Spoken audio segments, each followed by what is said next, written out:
Hi and welcome to the part 4 of the video series Lose Weight Effortlessly. This video is all about the big word exercise, but I'm not really going to be talking about exercise, that what type of exercise, because what I believe that if you really want to lose weight and stay healthy effortlessly, what you have to focus on is movement. We have to focus on move more and sit less. This will be the foundation principle. We'll understand what type of fat are we looking and what type of exercise, if at all required, we need to lose fat. What is the real measure of your fitness? Like, is bodybuilding, going to gym, running marathon, is that the real level of your fitness? And then we'll also understand RPE scale, which is the rate of perceived exertion, that at what level, at what intensity you have to make sure that you are active and you are moving your body, so you are not in the low category and you don't go to extreme as well. So when you talk about the weight loss, it is a fat loss that we are looking to eliminate the excess fat. Now the fat is of two types. One is the visceral fat and the second is your subcutaneous fat. Now the visceral fat is the fat which is surrounding the organs, which compromises the organ, which is extremely unhealthy. One of the reason for that is eating unhealthy processed food, eating outside, overeating.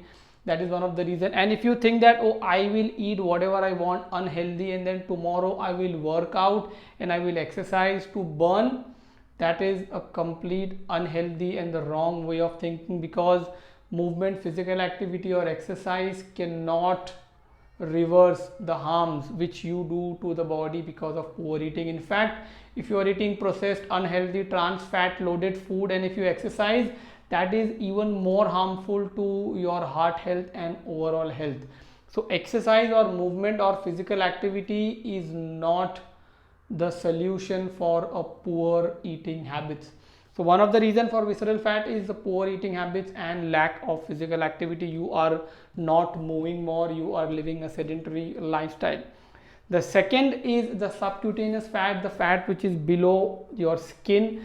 Now there are multiple reasons people accumulate a lot of subcutaneous fat. One could be a genetic factor, where people are born with low muscle mass or the lean body mass. If you remember, we spoke in the sleep video, the lean body mass is less.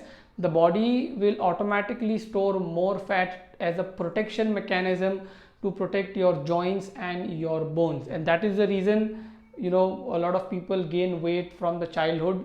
So that could be one of the reason, but you have to find out by doing the test whether your muscle mass is really low and the fat mass, which is the subcutaneous fat, is high and not the visceral fat is high.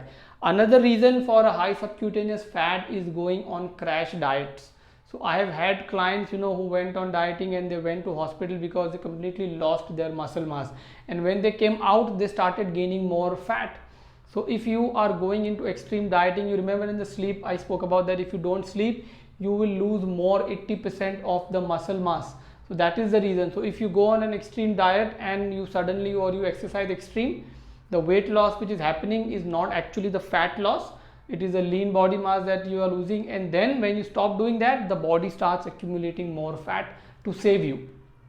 So if your if your muscle mass is extremely low, then I would recommend you need to do strength training. So we'll talk about what activity that you have to do as we move in the video.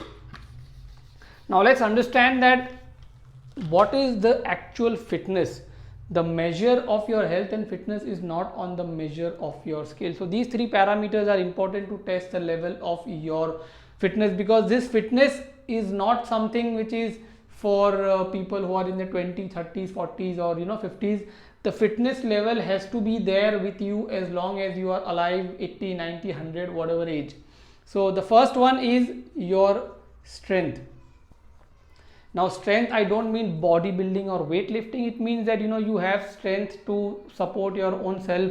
You sit down, when you sit on the floor you can get up easily, you can lift your kids, you can carry the luggage when you're traveling. There are no aches and pains in the body. You have the strength to run, jog. So that is the strength that you need to have, which is a minimum basic strength. You can do push-ups, you can do pull-ups.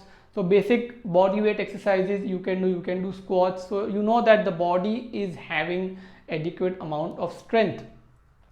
The second is your stamina.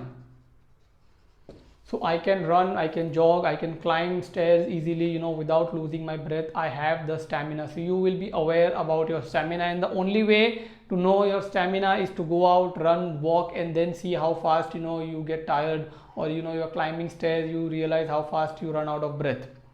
And the last parameter is flexibility.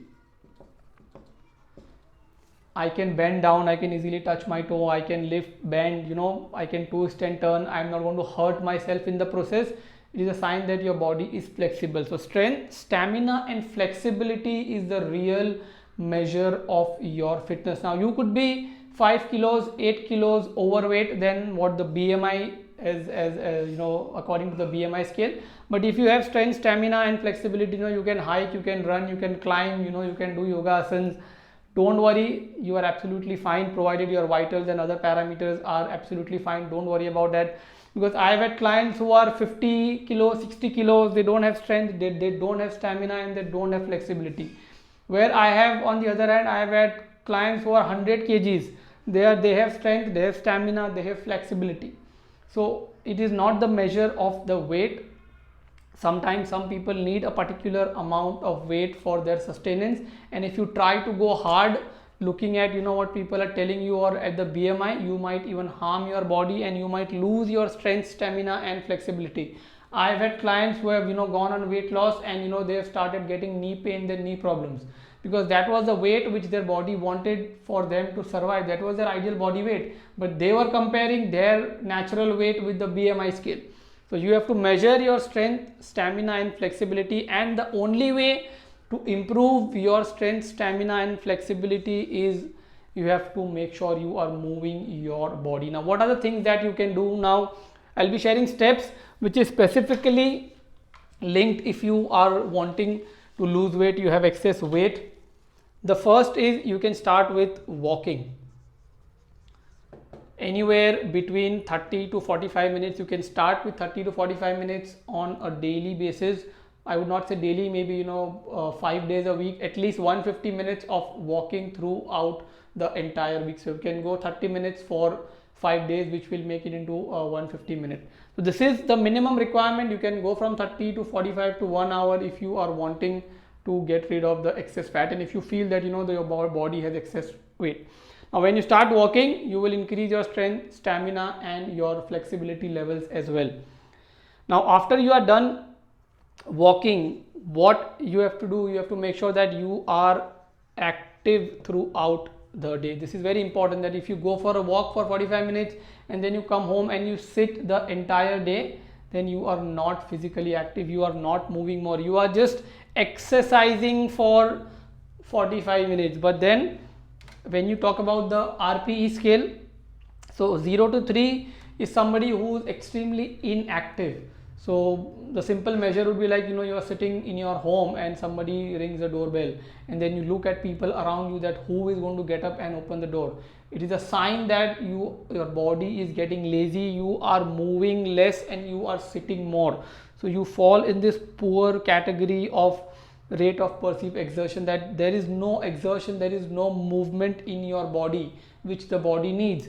Or some people go on an extreme, they spend 2 hours, 3 hours, 4 hours in the gym, they'll do cycle 2 hours, they'll count the steps, they'll count the kilometers. Not required. No amount of extreme movement is required. What you need is, you need a balance. Because if you go extreme and you don't give your body the recovery time, then you are damaging your body, you are damaging your muscle, and you are increasing your chances of storing more fat in the body. So no extreme. You are not an athlete, you are not a gymnast, you are not a professional, at a training level. So don't put your body under extreme stress without supervision. What we need on a daily basis is the balance of movement and rest. We have to make sure that our movement is more compared to the sitting, because our body is not designed to sit on a chair, and that's the reason when I say that it is not about exercise, it is about movement, because you might exercise for 45 minutes, but if you sit 9 hours on chair, it is not going to help you lose weight or even stay healthy for the long period of time. So after you are done 30-45 minutes, you have to stay active. Now the question is how I would stay active. I would say, climb your stairs in your house, avoid using elevators, avoid using escalators. Wherever you can, walk, avoid two-wheelers, four-wheelers. Basically you have to be on the feet more. So if I give you my example, I don't sit and work. I have a standing desk and I stand and work. So for you, if you can eliminate the sitting, if you are in the writing, coding, typing job, or in a call center or wherever you are, if you don't need the chair, eliminate the chair, just stand and work, move. Make sure you are moving throughout the day and you are sitting less along with the walking that you are doing. Another thing which you can incorporate is yoga. This is specifically for your flexibility of the body, so that all the stiffness which is there in your muscles and joints, you release them with yoga. If you don't want to do extreme, I would not say go learn half hour, 1 hour on a daily basis. You can even start with 10 minutes, 15 minutes. Just learn the basic Surya Namaskar and you can practice. Start with 2 Surya Namaskars, then go to 4, 6, 8. If you just practice, if you just master Surya Namaskar, that itself is a complete yoga, a kind of an act.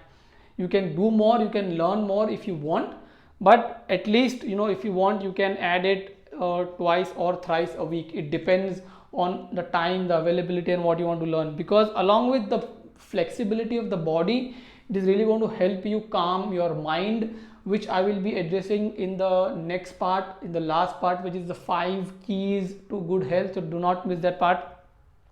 So yoga will help you flexibility with physical flexibility and the mental tranquility as well.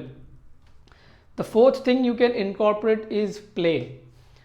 So if you see kids are always moving, they are always in this zone of moving, they are not sitting. So you could be playing a sport, a badminton or cricket or soccer or volleyball or swimming, whatever you like. Just become kids again. Just start moving more, ditch your sofa, ditch your chair, start moving your body more. Maybe once or twice a week, if you can find time to start playing. And the last one is the strength training. If you really need, if you can find out that your muscle mass is low, so maybe twice a week you can do strength training. You can start at home. You can do push-ups, squats, pull-ups. Maybe you can buy dumbbell. If you don't want to buy dumbbell, just fill 1 liter water bottles with water and just do that. Learn basic strength training so that you are focused on developing your muscles if your muscle mass is low, and that is the reason for your excess fat. But apart from that, if you are walking, if you are staying active throughout the day, if you can do a few reps of Surya Namaskar every day, and you can involve yourself in any kind of play and movement, then the exercise is not a burden. You are playing, you are living life, you are enjoying, you are moving more, and you are sitting less, and that will really help your body align and eliminate the excess fat which is stored in the body. So I hope this video helps you understand the basic principle of fitness and your activity levels and what you can do to make sure you are in good health and you lose weight effortlessly. If you have any questions about this exercise video, please post it below the video, and I will see you in the last part, which is the 5 keys to good health, and that would be kind of an ultimate and the most important part in the entire series. So I'll see you in the last part.